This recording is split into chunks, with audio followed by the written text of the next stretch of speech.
Good morning everyone. Today we're going to read all about Martin Luther King, a very, very inspirational leader who said some really important words.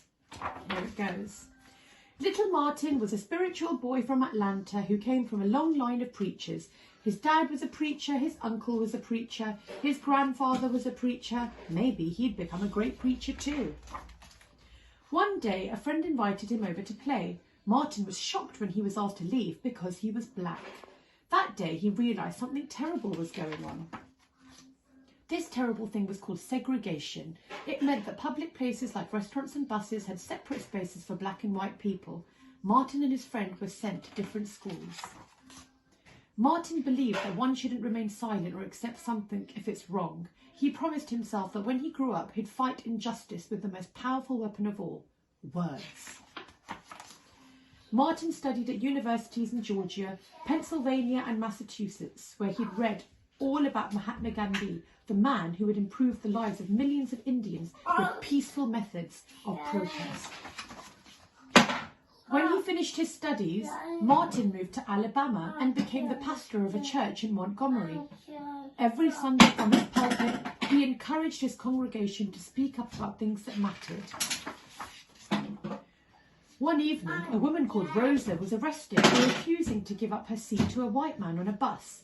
Martin asked the people of his community not to take that bus again until the law was changed. Many citizens were inspired by Rosa's story and Martin's words. Suddenly, buses were almost empty. They stayed empty for more than a year until segregation on Montgomery's buses finally ended.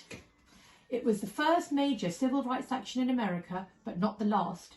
Martin encouraged people all over the country to stand up for their rights and join in with peaceful protest. They were often attacked and Martin was arrested 29 times, but he and his followers never fought back with force.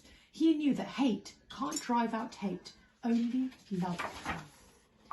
Martin helped to organise the protest march in Washington, where he gave a life-changing speech. It began with 4 simple yet powerful words. I have a dream. The next year, Martin became the youngest person to win the Nobel Peace Prize. His words of hope, peace and justice called the nation to change its laws and make them equal for everyone. And if you listen to your heart, you can still hear little Martin asking you to keep his dream alive.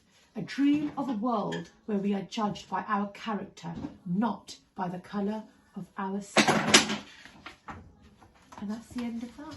Mama, I hope you enjoyed it.